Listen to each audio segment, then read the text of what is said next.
nabasa ko mismo yung pinadala ng isang, I think, major ang ranko niyan, na ang text niya ay, tama na ang inyong mga ginagawa, tigilan nyo na yan. Huwag nyong ipahiya ang Philippine Marine Corps, ang AFP, etc. No? And then may text pa na siguraduhin nyo lang na kung lumabas kayo ay mapabagsak nyo ang gobyerno. Dahil kung hindi, meron din kayong kalalagyan. Parang ganon. Ito po ay active na Yes. major Yes, yes. sa AFP. Sa AFP. And itong mga testigo ngayon na mga 18 and yung other na hindi pa nagpapakita, hindi naman sila apektado nung natatanggap nila yung mga mensahe na yan. Oo, kasi pinakita nga nila sa akin at malinaw sa kanila yung kanilang ginagawa, itong mga sundalo na ito. Na, sir, hindi naman kami gumagawa ng krimen. Bakit nila kami pinapatigil? Ang ginagawa nga namin ay sugpuin itong pagnanakaw sa kaban ng bayan, sabi niya. At medyo nakaka-touch yung sinabi rin nila na, alam niyo sir, may mga sinalihan din kaming mga bakbakan, no? Gera-gera. Pero ito na siguro ang huling laban na sasalihan namin. Sa ngayon ay gusto naming magpakasundalo para sa Pilipino. Iyon ang damdamin nila. Alam niyo po, hangang-hanga ang mga kababayan natin dito sa mga sundalo na ito. Sana ipagpatuloy nyo lang dahil kayo ipapanalangin ng ating mga kababayan para sa bayan natin. Dahil alam nyo, kailangan na talaga natin ng mga bayani sa pagkakataon nito. Huwag natin hayaan ng mga kurap na opisyal ang mamuno sa ating bayan. Attorney, ito ang isa sa mga tinatanong palagian ng lalong-lalo na itong mga mainstream. Di ba yung motibo ninyo na meron kayong ibang plano? Ang pinaka-endgame nyo ba is pabagsakin ang gobyerno? Simple lang po ang aming objective Yung matigil ang pagnanakaw. Kasi tingnan nyo po ang resulta ng pagnanakaw sa kaban ng bayan. Nasisira ang mga institusyon. Nasisira rin ang mga tao na nagpapatakbo ng mga institusyon na ito. 'Di ba sa ating form of government, may mga institutions diyan. The executive, legislative, judiciary, ombudsman, etc. No? Mga institusyon 'yan. At maganda ang mga purpose ng mga institusyon na ito. Pero depende ang success ng institusyon na ito sa mga taong nagpapatakbo. At meron tayong dalawang klase ng tao na nagpapatakbo sa ating mga institusyon. Yung elective at saka yung appointive. Pero wala tayong maasahan ngayon sa mga elective and appointive siguro may maasahan tayong kakarampot. 1, 5%. Karamihan, hindi natin maasahan. Kaya nga, yung executive branch, tingnan mo, si BBM ay naglabas ng kanyang 8-point agenda. Yung administration niya. Yes. Education, energy, infrastructure, transportation, fiscal management, efficient bureaucracy. Pero walang nangyari Bakit? Dahil sila mismo, ginagago nila yung programa nila.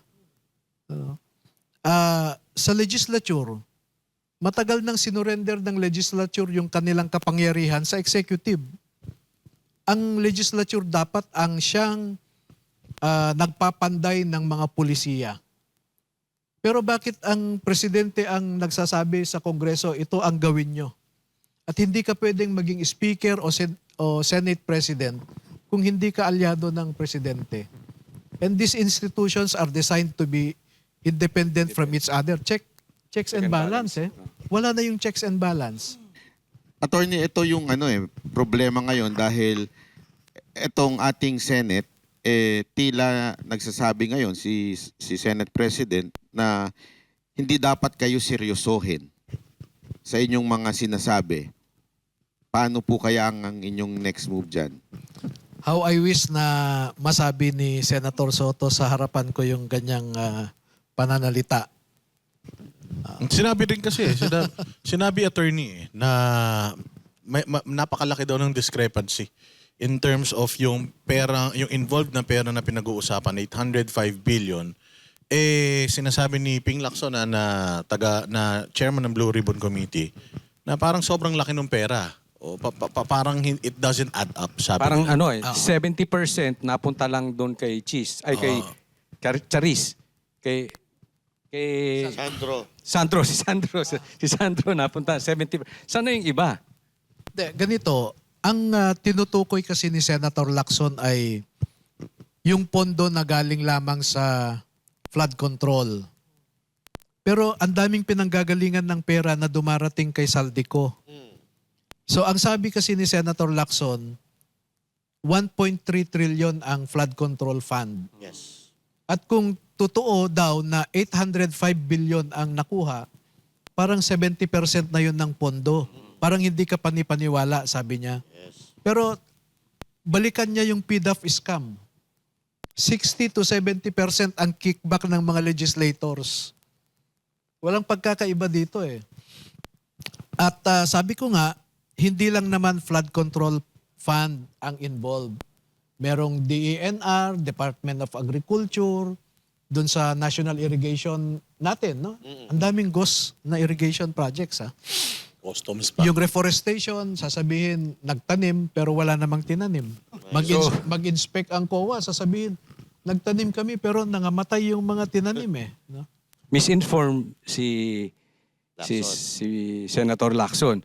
Iba yung pangalan ko Misinformed or inaano niya, niya. tinitwist niya. Kasi ang tutumbukin ko dito kasi, yung sinasabi niya, instead na pansinin kayo, yung credibility nitong 18 eh.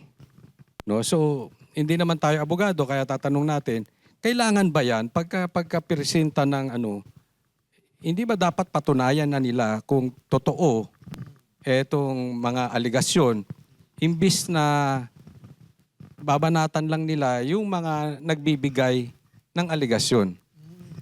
Yun nga eh, inaatake nila yung messenger pero yung information, ini-ignore nila. Mas importante po yung information dito eh. Pero okay lang naman kung ayaw ni Senator Lacson maniwala. No? Wala tayong, hindi natin mapipilit siya. Basta ang ginawa natin ay nasa ombudsman na ngayon. Yan. Nabanggit niyo po na doon sa is kasama si Soto, nakasulat po. Oo. Si Lacson po ba kasama? Wala. Oo. Paano nangyaring kasama si Senator Soto? 2025 lang siya naging senador. Tsaka And baka meron daw, pa si Leila de Lima na kasama din daw na yun sinisilip nila na yun daw ang reason ba't natatawa yung mga congressman. Ang tenor kasi ng affidavit nila ay kung sino ang mga nabigyan ng pera, no? Kasama kasi si Leila de Lima, si Senator Soto na nabigyan. Kahit hindi sila miyembro ng Senate at that time, no? Nabigyan sila eh. Ngayon, meron bang krimen dyan? Meron.